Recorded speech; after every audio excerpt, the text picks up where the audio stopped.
제 발표는 상당히 초보적인 내용이라서 아마 여기 계신 분들한테는 좀 아마 다 익숙한 내용이실 것 같아요. 제가 이제 오늘 친구랑 같이 왔거든요.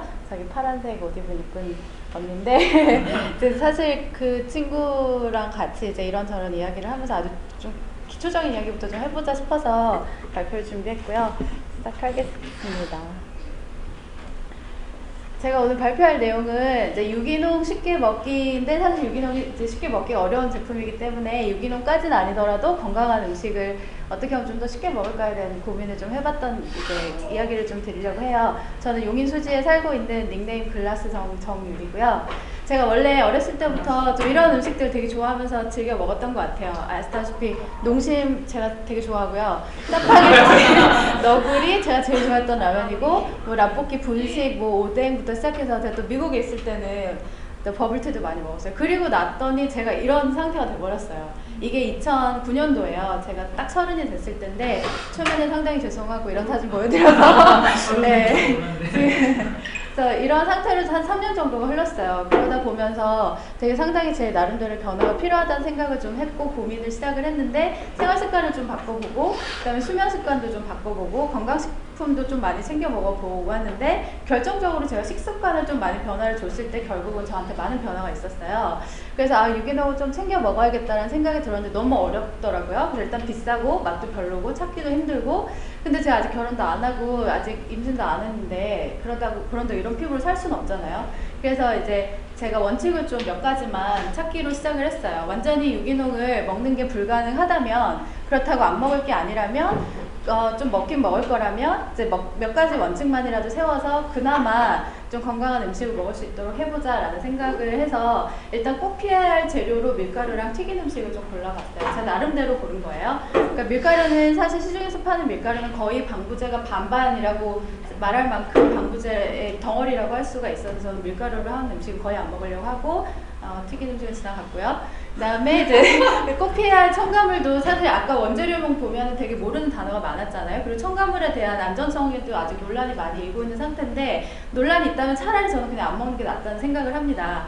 그래서 일단 첨가물을 좀 알아보려면 보통 우리가 제품을 고를 때는 앞부분을 보고 이제 제품을 선택을 하게 되는데, 옆이나 뒤를 꼭 확인을 해서 이런 원재명 표시를 조금 읽어보고 제품을 사야겠다라는 첫 번째 원칙을 제가 좀 갖게 됐어요. 그래서 이런 뽀로로 이런 그림 안 속고요. 그 다음에 이제 그런데 첨가물을 보다 보니까 너무 첨가물이 많은 거예요. 그래서 이걸 다 알 수도 없고 또 외우고 싶지도 않고 외우자니 어렵고, 근데 다 국가별로 차이도 있고, 근데 코덱스라는 그런 위원회에서 총 23가지의 첨가물을 정리를 했다고 해서 이게 23가지인데요. 보시면 아시겠지만 뭐 산도 조절제, 소포제, 뭐 방부제, 발색제, 착색제, 광택제도 심지어 차도 아닌데 막 광택을 하고, 그다음에 뭐 팽창제, 안정제, 감미료, 뭐 뭐든 되게 많은 이제 식품 첨가물이 있는데, 이제 눈여겨보실 것들은 그 모든 이름을 다 외우기 어려우시다면 제가 밑줄 쳐놓은 부분 있잖아요.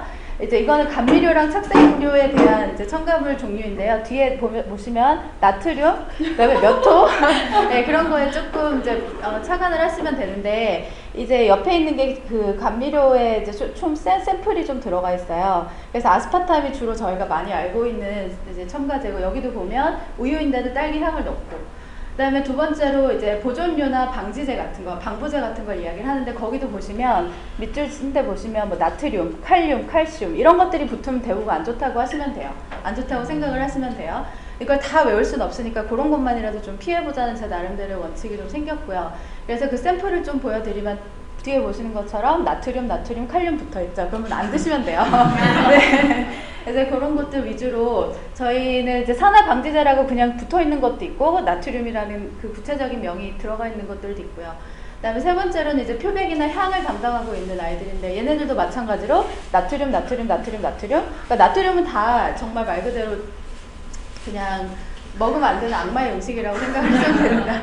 그 다음에 이거는 뭐 나쁘다고 보긴 어렵지만, 이제 굳이 비타민 성분이나 아니면 칼슘, 탄산크 이런 것들을 좀 추가적으로 넣은 영양 강화제 같은 건데, 이런 것들이 천연 비타민 성분이 아니고 천연 영양제가 아니기 때문에 다 이제 인공적인 거죠. 그래서 종합을 해보면 무슨 나트륨, 무슨 칼륨, 무슨 칼슘, 뭐 몇 호, 2호, 3호, 4호, 로봇도 아니고, 그래서 뭐 유화제, 아스파탐 요 정도만 제가 딱 눈에 익혀놓고 이 정도만 그래도 안 먹겠다고 마음을 정하고 나서부터는 좀 마음이 편해졌고요.